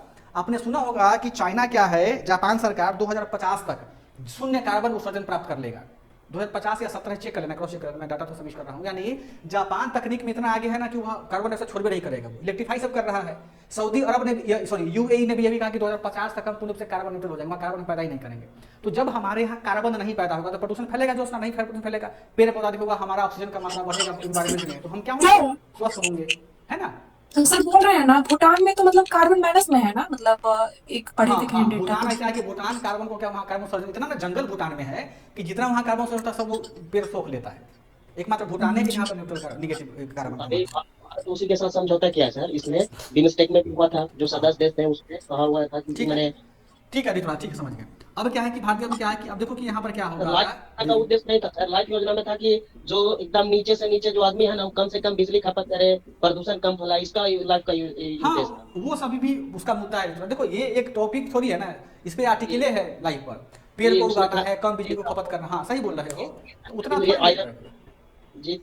चलो देखो अब क्या है कि डिजिटलीकरण, यानी भारतीय हित में क्या है कि अपने यहाँ G20 के माध्यम से वो क्या कर रहे हैं कि हर मामला को डिजिटल, देखते हो ना, पहले कैसा मीटिंग होता था, लोग हवाई जहाज से आते थे, अब क्या है कि वर्चुअल मीटिंग होता है, बड़ा सा एलसीडी लगा दे वहीं पे मीटिंग होना, प्रोम्प्टर लगा देते हैं, कहीं प्रोम्प्टर खराब हुआ तो मामला खत्म हो जाता है, प्रोम्प्टर भी लगा रहता है, एलसीडी वहीं पे मीटिंग करता है। यानी अब क्या करते हैं कि हम अपना संसाधन बचाएं, समय बचाएं, और सबसे बड़ा कि देश का पैसा बचाएं। मान लो कि अगर मोदी साहब कहीं बाहर जाए मीटिंग करने के लिए, तो मोदी साहब के लिए थोड़ी जाते हैं, उनके लिए स्पेशल बोइंग जहाज जो आया था 700 करोड़ रुपये का, वो जाता है, उनके डेलीगेट्स जाते हैं, प्लस उनकी सिक्योरिटी पे इतना खर्चा होता है, तेल मोबिल खाना पीना हर चीज़ का, उतना पैसा बचेगा तो किसके डेवलपमेंट में काम होगा, आशीष के डेवलपमेंट में, हमारे डेवलपमेंट, देश के डेवलपमेंट में काम होगा। तो अब क्या है कि हमारे यहाँ ये जो G20 का मीटिंग है, भारतीय हित है, वह भारत चाह रहा है कि जो भी लेन देन हो, फाइनेंशियल लेन देन हो या जो भी स्ट्रक्चर हो, सब हम कैसा करेंगे, डिजिटलीकरण करेंगे, डिजिटल रूप में करेंगे। ठीक है, फिर क्या है चौथा में क्या कहता है, टेक इनरिचमेंट यानी तकनीकी समृद्धि। यानी जो सदस्य देश हैं, जो G20 सदस्य देश हैं, वह क्या कर रहे हैं, आपस में तकनीकी विकास का, व्यापार का तकनीकों को क्या कर रहे हैं, डेवलप कर रहे हैं। अब देखिएगा जापान, रसिया, साउथ कोरिया, चाइना, वो क्या है, तकनीक में बहुत आगे है, तकनीक में क्या है, बहुत आगे है। तो जो भी पिछड़े देश हैं G20 देशों का, जैसे इंडोनेशिया, भारत, उसको क्या, साउथ अफ्रीका, उसको क्या करेगा, तकनीक डेवलप करेगा। इसी के तहत देखिएगा कि इंडिया में और यूरोपीय यूनियन का जो स्पेस एजेंसी है, उसके बीच में क्या हुआ है, एग्रीमेंट हुआ है। जो मंगल मिशन छोड़ रहे हैं, सूर्य मिशन छोड़ रहे हैं, वो सब देखते हो, इसरो का, नासा का, एक और मिशन कौन है, इसरो नासा का, बड़ा अच्छा मिशन का नाम है उसका, अरे नासा इसरो मिलकर कौन मिशन चला रहा है, इसरो नासा, निसार। हाँ, तो बोल नहीं रही हो, बताओ, निसार मिशन जो देख रहे हैं ना, निसार में कौन है, नासा और इसरो मिला हुआ है, यह इंडिया का मिशन है। लेकिन क्या कर रहा है, इसरो जो है उसको क्या कर रहा है, तकनीकी हेल्प पहुंचा रहा है। तो गगनयान भी सर फ्रांस के सहयोग से। हाँ, अब देखो कि भारत हमारा हो गया, भारत प्लस फ्रांस भी क्या, इसका G20 का देश है, दोनों ने क्या किया, तकनीकी डेवलपमेंट किया, और क्या किया, गगनयान हमारे यहाँ जो चल रहा है, जो अभी लॉन्च होगा, कर रहा है। यानी कहने का मतलब हुआ कि तकनीकी रूप से हम क्या करें, दूसरे को आगे बढ़ावा करेंगे, पैर नहीं खींचेंगे, एक अच्छे पड़ोसी होने के नाते। सर भारत के साथ बहुत बड़ा चुनौती है सर, वर्ल्ड पॉलिटिकल में बहुत सारा अंतर्द्वंद चल रहा है, इसके लिए थोड़ा सफल होने का नहीं है या फिर, खैर वो अलग का बात है, वो न सफल हो, उससे क्या मतलब है, ये तो चल रहा है ना। और सबसे महत्वपूर्ण बात क्या है, वीमेन इम्पावरमेंट, इसको नाम दिया गया हुआ T20। T20 बैट बॉल वाला नहीं है नीता, समझी, क्या है जो उसना T20 महिला सशक्तिकरण से है। यानी इंडिया का यह प्रपोजल है, कि देखो G20 का मीटिंग हर साल होता है, सर्कुलर के आधार पर, उसमें क्या है कि महिला का ज़्यादा प्रतिनिधित्व नहीं होता है, हमेशा मेल मिल जाता है। तो हमारे दुनिया का जो हाफ पॉपुलेशन, उसको हम क्या कर रहे हैं, अवहेलना कर रहे हैं। तो भारत का कहना है, उसी में भारत ने बोला है क्या सदस्य देशों को कि हम क्या करेंगे, T20 का क्या करेंगे, गठन करेंगे, जिसमें कि जब भी G20 का मीटिंग होगा उसमें अपने देश का जो सबसे पढ़ी लिखी या जो लगता है कि फाइनेंशियल और इकोनॉमिकल नॉलेज उनके पास में है, उस महिला को हम क्या करेंगे, शेरपा बनाएंगे, उसको हम क्या करेंगे, आगे बढ़ाएंगे, ताकि आप क्या कीजिए, वहां पर जाइए और मीटिंग में पार्टिसिपेट कीजिए। तो जब अंतर्राष्ट्रीय स्तर पर महिला का प्रतिनिधित्व बढ़ेगा तो हमारा क्या होगा, हमारा इतना ज्यादा गौरव होगा कि भाई बताओ G20 में महिला प्रतिनिधित्व हुआ। तो जो दूसरे पार्टी हैं जैसे G7 हो गया, ब्रिक्स हो गया, आसियान हो गया, वो लोग भी आगे बढ़ेंगे। किस चीज के लिए, महिला को बढ़ाने के लिए। तो जब महिला और पुरुष साथ आएंगे तब ना क्या होगा, विश्व का कल्याण होगा, बढ़ेगा। ठीक है, ये हो गया। अब देखो छठा में क्या है, सबसे महत्वपूर्ण पॉइंट है भारत का हित का क्या है कि छठा में भारत सरकार ने, देखो हर का थीम होता है, जब भी कोई मीटिंग होती है ना उसका एक थीम होता है। तो जब भारत सरकार 2023 में इसका अध्यक्ष बनेगा, मतलब सॉरी 2022 में अध्यक्ष बनेगा, तो भारत सरकार देखो जो भी अध्यक्ष होता है उसके पास भी इतना फ्रीडम होता है कि आप अपना थीम खुद रख सकते हैं। तो मोदी चाचा से पूछा गया कि बताओ मिस्टर मोदी आप कौन सा थीम रखना चाहेंगे, तो मोदी साहब बोल दिए क्या कि हम ऐसा थीम रखेंगे जिसमें कि पूरा दुनिया को हम लपेट ले। उसने क्या थीम रखा, G20 का तो 2023 का जो 18वां मीटिंग होगा उसको थीम रखा वसुधैव कुटुंबकम। और इस थीम को पूरे G20 के देशों ने क्या किया, सहजता से स्वीकार किया, एग्रीमेंट किया कि हम इससे क्या सहमत है। यानी भारत अब किस संदर्भ में चल रहा है, अभी सर कांग्रेस विरोध करे कमल के चिन्ह के लेके, अब 5 कॉन्टिनेंट के लिए उसका किया गया है इसको हिंदी में भी वही अंग्रेजी में लिखते वसुधैव कुटुंबकम। ठीक है, तो मोदी साहब ने बोला कि वसुधैव कुटुंबकम रखेंगे, तो पुतिन साहब बोलता mister Modi what is mean by वसुधैव कुटुंबकम। समझ में उनको नहीं आया, उनको क्या हुआ, समझ में उनको नहीं आया। तो मोदी साहब बोलते हैं कि मिस्टर पुतिन वसुधैव कुटुंबकम means one earth, one family and one future. Putin बोलता है ओ वेरी गुड, मतलब पीठ थपथपाया मोदी का, बोले वेरी गुड मिस्टर मोदी। अरे थपथपाया नहीं, मतलब समझाने के लिए हम बोल रहे हैं इस गजब बताते हैं, गजब बताते हैं। तुम मिश्रा जी बहुत हंस रही हो। अब देखो तो जब समझ में, भाई दुनिया को क्या पता वसुधैव कुटुंबकम का मतलब क्या होता है, रसिया को बोलेगा वसुधैव कुटुंबकम नहीं समझ में उनको आएगा ना, उनको अंग्रेजी में समझाओ। अंग्रेजी क्या है, ट्रेडिशनल लैंग्वेज में बोलता है, इसका मतलब हुआ क्या हुआ जोशना, वन अर्थ, क्या बोले उसके बाद, फैमिली, हाँ one family and one future. यानी मोदी साहब यानी भारत सरकार कहता है कि पूरी दुनिया क्या है, अलग अलग नहीं बल्कि एक ही दुनिया है, विकास, और हम लोग क्या है उस दुनिया के परिवार के हिस्से हैं, और हमारा क्या एक साझा भविष्य है। कहा है स्कूटी का आवाज बजा रहे हो, विकास बंद कर लो भाई। ये उसका क्या है थीम है। अब यहाँ पर देखो तो फोर्थ वाला क्या पॉइंट है सर, क्या फोर्थ वाला तो मिस फोर्थ वाला पॉइंट कौन सा है, क्या है सर, वो इंटरनेट खत्म हो गया था। फोर्थ में क्या लिखा है पॉइंट, चौथा पॉइंट क्या लिखना है, हाँ उसमें है वीमेन एम्पावरमेंट, हाँ यानी इसके लिए T20 का गठन किया है ना। अब यहाँ पर देखो one earth, one family, one future. यह जो वन फ्यूचर है पीटी में पूछेगा, जब 60वीं का पीटी होगा ना उसमें पक्का यह क्वेश्चन आएगा कि G20 का थीम क्या है इंडिया के पास। ये आपको देखा, यानी अब देखो कि हमारे हिंदुस्तान के दृष्टिकोण से, भारत के दृष्टिकोण से पूरी दुनिया क्या हो गई है, एक ग्लोब, मतलब पूरा जो ग्लोब एक क्या परिवार है, और एक परिवार में यदि उसका डेवलपमेंट कब होगा, जब उस परिवार के प्रत्येक सदस्य का क्या हो, समान रूप से आर्थिक विकास हो। ये एक बहुत अच्छा स्कोप है हमारे भारत का, तो भारतीय दृष्टिकोण का। ये कुछ 5-6 पॉइंट इसी को एक्सप्लेन करना है, और क्या क्या लिखना है, देखो कुछ नहीं करना है, आपको यही बताना है कि हमारा हिंदुस्तान जो है पिछड़ा हुआ है तकनीक में, इन्वेस्टमेंट में। तो जितने भी जब भी मीटिंग होगा, बड़े बड़े देश जो होते हैं वो बड़े बड़े देशों को क्या करेगा, वो इन्वेस्टमेंट लेने के लिए अपने यहाँ बोलेगा भाई मेरे यहाँ कंपनी बैठाओ, हमारे साथ व्यापार करो, फ्री ट्रेड एग्रीमेंट करो, ये सब बताएंगे उनको। ये बात समझ में आया। अब देखो इसमें कोई दिक्कत यहाँ तक।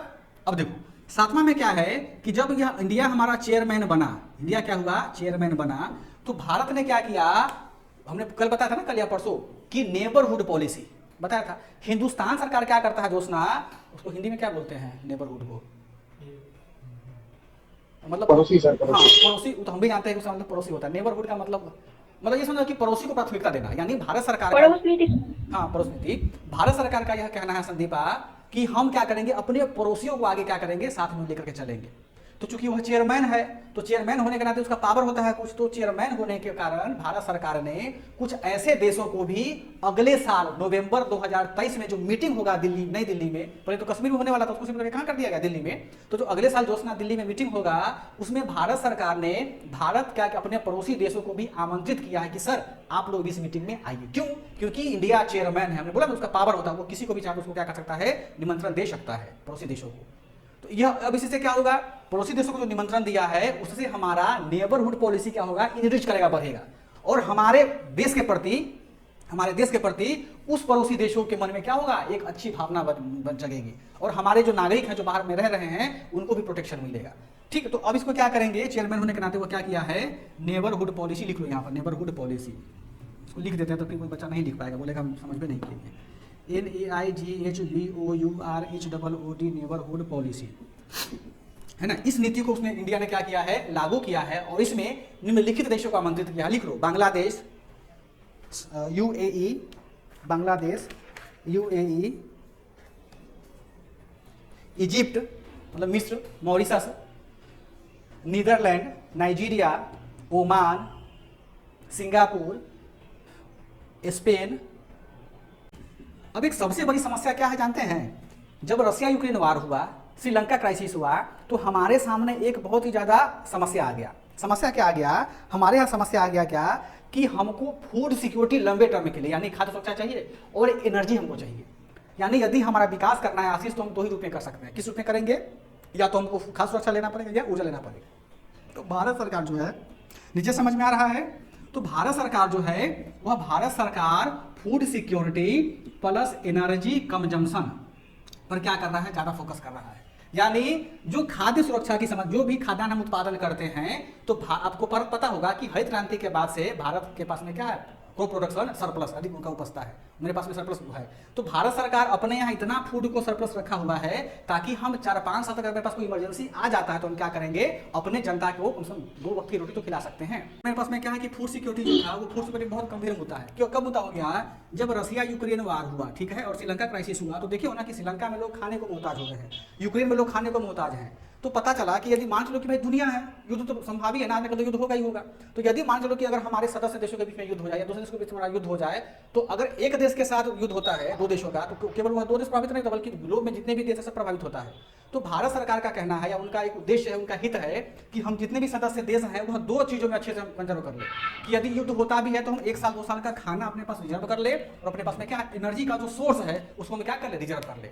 अब देखिएगा कि दुनिया में सबसे ज्यादा तेल उत्पादक कौन है, बताओ, वेनेजुएला की संयुक्त राज्य अमेरिका है, संयुक्त राज्य अमेरिका सर, हाँ संयुक्त राज्य अमेरिका, लेकिन वो एक्सपोर्ट नहीं करता। देखिएगा वेनेजुएला में समय भंडार बहुत अधिक है, वहाँ निकालता है वो बेचता है, लेकिन अमेरिका इतना तेज है दिमाग का कि उसके पास दुनिया में जितने भी तेल उससे सबसे लगभग 1.5 गुना भंडारण है जोशना, लेकिन वो क्या करता है, तेल को उतना ही निकालता है जितना उसका यूज कर पाए, और प्लस वो विदेशों से तेल मंगवाता है, रसिया से, UAE से, और अपना तेल को क्या करा रखा रहा है, क्योंकि अमेरिका को पता है कि जो एनर्जी है ना, एनर्जी क्या है, युद्ध का सबसे बड़ा हथियार है। आज देखो, आज श्रीलंका में यदि फ्यूल मिलता तो लोग वहाँ लोग का हत्या करते, नहीं करता। तो 2 चीजें काफी महत्वपूर्ण है जिसको जो हमें वर्तमान में सिखाया, किसने सिखाया, जो उसना रसिया यूक्रेन क्राइसिस ने और हमारा श्रीलंका क्राइसिस ने, कि हमको उस चीज को बना करके रखने की बहुत अधिक जरूरत है, विकास। ठीक है, तो अब इस जो मीटिंग में भारतीय हित क्या है कि भारत अब इस पर काम कर रहा है। आप पढ़े होइएगा या हमने आपको पढ़ाया भी होगा इकोनॉमी वाले चैप्टर में कि भारत सरकार जो एनर्जी पर कितना अधिक काम किया। भारत सरकार क्या कर रही है, सोलर एनर्जी को बढ़ावा दे रहा है। भारत सरकार क्या कर रहा है, जो उसना वाइंड एनर्जी यानी पवन ऊर्जा को बढ़ावा दे रहा है। भारत सरकार क्या कर रहा है, थर्मल एनर्जी को बढ़ावा दे रहा है। भारत सरकार क्या कर रहा है, जियो थर्मल एनर्जी को बढ़ावा दे रहा है। भारत सरकार टाइडल एनर्जी को बढ़ावा दे रहा है। भारत सरकार क्या कर रहा है, और कौन कौन एनर्जी होता है, विंड एनर्जी। हाँ, भारत सरकार क्या कर रहा है, हाइड्रोजन एनर्जी को बढ़ावा दे रहा है। यानी हिंदुस्तान को पता है आने वाले समय में हमारे यहाँ कोयला खत्म हो जाएगा, तेल खत्म हो जाएगा, तो हम कैसे सर्वाइव करेंगे। भाई श्रीलंका तो छोटा सा देश तो जी लिया, लेकिन भारत में इतना बड़ा देश है, अगर क्राइसिस होता है खाने का और जिसका एनर्जी का, तो जोशना चूंकि जमींदार घर की बेटी है तो लोग क्या करेगा, उसी घर पर धावा बोलेगा, उसके पास जो भी अनाज होगा समाज को क्या लूट करके लाएगा, या जिनके पास पेट्रोल पंप होगा क्या करेगा, लोग पब्लिक वहाँ जाएगा, पेट्रोल को लूट करके चला, ये ना लूट मार होगा आने वाले समय में। तो सरकार समझती है कि यदि हमको अपने देश को इकोनॉमिकल डेवलपमेंट पे लाना है आशीष, तो क्या करना होगा, खाद्यान्न और एनर्जी को क्या करना होगा, कंजर्व करना होगा। भारत के लिए सबसे अच्छी बात क्या है कि द्वितीय हरित क्रांति के बाद संधि पास से भारत सरकार खाद्यान्न में आत्मनिर्भर हो चुका हुआ है, प्लस कि यह खाद्यान्न दूसरे देशों को भी इंपोर्ट कर रहा है ना, यानी मेरे पास सरप्लस तब हम दे रहे हैं। और एनर्जी में थोड़ा सा भारत सरकार लो है, लेकिन अभी सरकार इकोनॉमिक सर्वे पढ़िएगा 2022 का भारत सरकार का, कि भारत सरकार ने नवीकरणीय ऊर्जा के स्रोत जो हैं उनके विकास और डेवलपमेंट बहुत ज़्यादा काम किया है।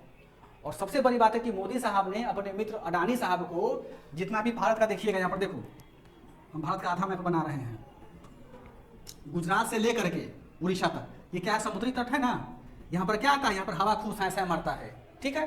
समुद्री तट तक जो भी है अडानी साहब को दे दिया है क्या, लाइसेंस के। क्या कीजिए, जहां आपको जगह मिलता है वहां क्या कीजिए, बड़ा बड़ा टावर बना के, मतलब विंड एनर्जी का वो टरबाइन स्थापित कीजिए आप। एक अडानी को मिला और दूसरा मिला है रिलायंस को, है ना।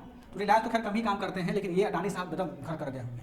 तो आने वाले समय में 2-4 सालों में संदीपा, पुष्पलता, पल्लवी हम क्या हो जाएंगे, एनर्जी के रूप में भी हो सकता है कि स्टेबल हो जाए, है ना।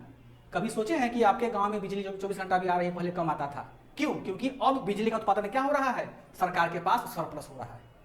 भाई बिहार सरकार का अपने पास बिजली संयंत्र है ना जी, बिहार के पास इतना बिजली का अधिकता है कि बिहार किसको बिजली बेच रहा है, भूटान को, नेपाल को, 2 देश को बिहार बिजली बेच रहा है। ऐसा थोड़े हम लोग इतना घंटा बिजली मिला, क्योंकि बिहार के पास जो बिजली बनाने के पास एक संयंत्र है। देखो 2 उद्यम होते हैं, एक तो भारत सरकार को होता है, दूसरा बिहार का अपना भी सरकारी संगठन होता है। तो बिहार सरकार भी बिजली पैदा कर रहा है, बेच रहा है, उसको जो पैसा रहा विकास में अपना काम कर रहा है। तो ये हमारे क्या हो गए, भारतीय हित हो गए। लिख लेंगे सारे बच्चे। G20 यहाँ तक समझ में आया सब लोगों को? नहीं बोल रहे हैं। संदीपा क्लियर है वो यहाँ तक? यस सर, हो गया। ठीक है। अब एक मुद्दा ये पूछेगा हमसे कि भाई G20 था, समय और दे दो 5-10 मिनट। तो सर पिताजी आ गए थे घर से खाना लेके, तो उसी नीचे चले गए थे लाने के लिए। देखो अब क्या है कि G20 का इसके बीच में हमारे पास में, इसके पास में चैलेंजेस क्या क्या है। चैलेंजेस यानी क्या है, चुनौती क्या क्या है। चुनौती समझ में आता है? इसके पास चुनौतियां क्या क्या है। हम चैलेंज में क्या देखें, सबसे बड़ा चैलेंजेस क्या है, रसिया यूक्रेन वार, रसिया यूक्रेन युद्ध। भाई रसिया क्या है, जोशना G20 का मेंबर है ना, तो G20 इतना निष्क्रिय हो गया है कि अपने सदस्य देश को युद्ध रोकने के लिए नहीं मना पा रहा है। भाई रसिया के पास तो सब कुछ है, उसके पास खाद्यान्न है, तकनीक है, पेट्रोल है, डीजल, हर चीज है उसके पास में। लेकिन बाकी के जो कंट्रीज दुनिया सर्वाइव कर रहा है उसको G20 नहीं रुक रहा है। तो ये क्या है कि रसिया यूक्रेन क्राइसिस जो है वह क्या है, G20 के सामने सबसे बड़ा चुनौती है कि वो उसको कंट्रोल नहीं कर पा रहा है। ठीक है। दूसरा क्या लिख सकते हैं, श्रीलंका क्राइसिस, श्रीलंका क्राइसिस।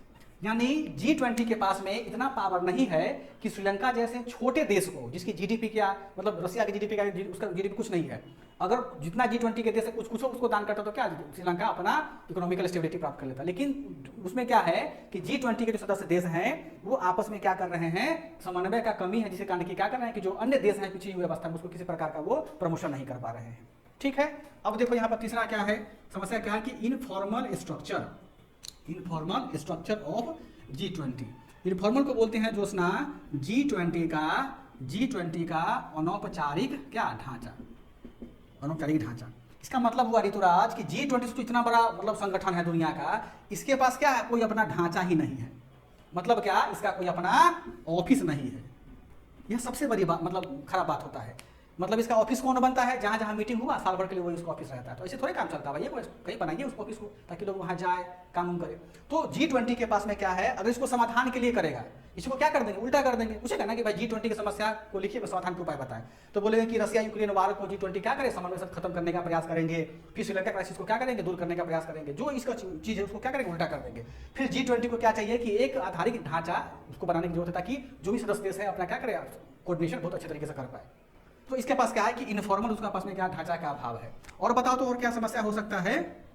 देखो एक सबसे बड़ी इसका मतलब चुनौती क्या है कि लेस रिप्रेजेंटेटिव फ्रॉम अफ्रीका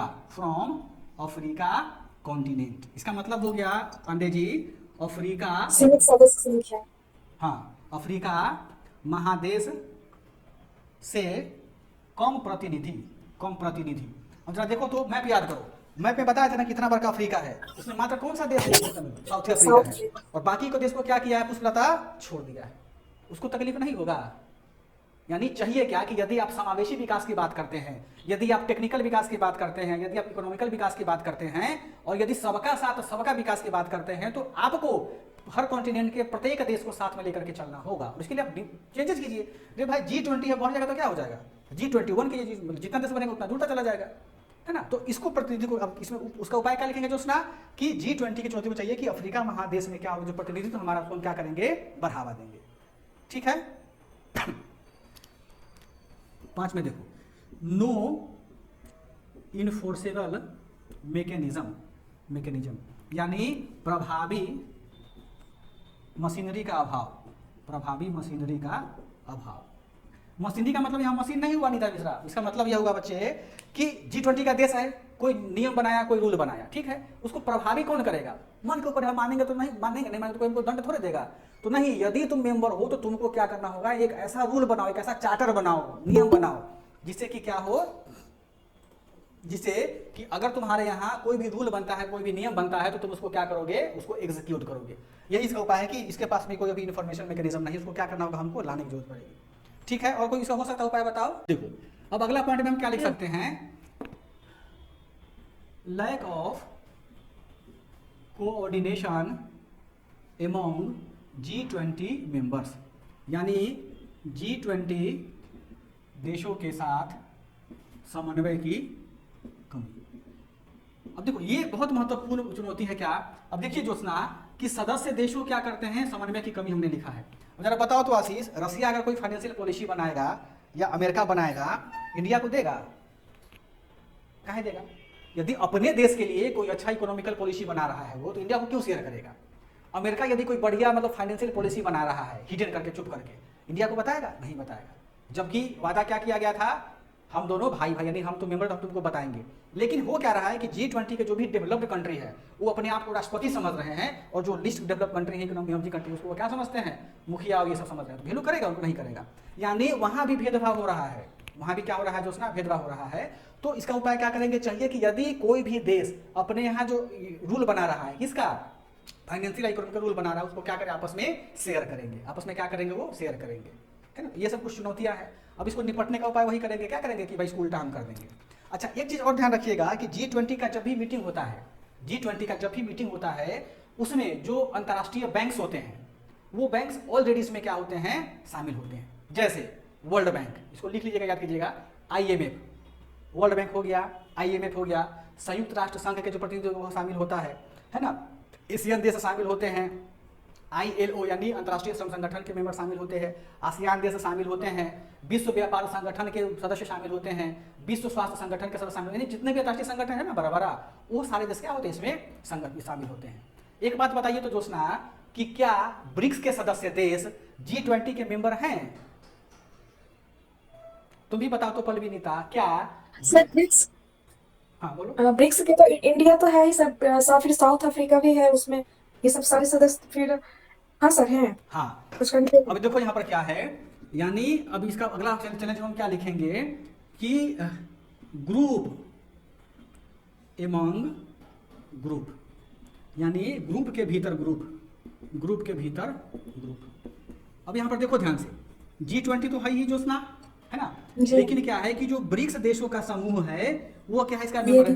देखियो ब्राजील इसका मेंबर है, नीता रानी, रसिया मेंबर है, इंडिया मेंबर है, चाइना मेंबर है, साउथ अफ्रीका मेंबर है। तो जरा बताओ तो श्रेयसी, राकेश जी, ब्रिक्स जो अपना मेंबर जब मीटिंग करेगा, ब्रिक्स मेंबर मीटिंग करेगा आशीष, तो किसको बढ़ावा देगा, अपने ही देश को ना। यानी पांच देश, मतलब 5 देश के लिए नियम बनाएगा, बाकी क्या करेगा, 15 देश को छोड़ देगा। यानी ये सबसे बड़ी चुनौती होती है विकास की, एक ग्रुप तो बना हुआ है, यानी ग्रुप के ग्रुप भी, यानी गुट के गुट बनना। तो अब इसको क्या कहिएगा, बोलिएगा इसको खत्म कर दिया जाए। इसका उपाय में नहीं बोल सकते कि ब्रिक्स को खत्म कर दिया जाए।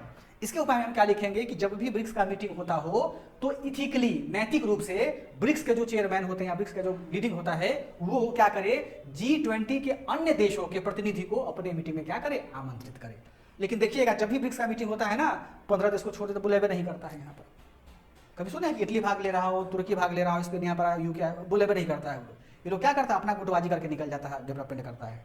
हो सकता है कल को G20 के कुछ और देश मिलकर के आपस में क्या बना ले, ग्रुप बना ले, यानी गुट पे गुट बनता चला जाएगा। यह भी एक बहुत बड़ी चुनौती होती है। आई बात समझ में। तो यही सब क्या था कि आज के जो टॉपिक था, हम लोगों ने क्या देखा कि G20 को देखा और समझने का प्रयास किया कि G20 आखिर है क्या, भारत के हितों का क्या दृष्टिकोण है, भारत के लिए क्यों महत्वपूर्ण है G20, और उनकी समस्या क्या है, इसका समाधान क्या है। तो उम्मीद करते हैं कि यदि BPSC प्रश्न पूछेगा या आपका जब ऑडिटर का इंटरव्यू होगा 20 दिसंबर से, या सरस्वती का जब इंटरव्यू होगा उसमें तो इंडिया चेयरमैन रहेगा। हो सकता है जब ये क्या नाम है, G20 से कोई भी अगर मुद्दा पूछेगा, देश का नाम पूछ दिया, बताइए कौन है, तो उम्मीद करते हैं कि आप उनको अच्छा से जवाब दे पाएंगे, क्योंकि जब चीज़ों को समझिएगा तो बेहतर आप परफॉर्मेंस वहाँ कर पाइएगा। ठीक है, अब इसमें किसी प्रकार का कोई डाउट, कोई क्वेश्चन पूछेगा तो लिख लीजिएगा, है ना।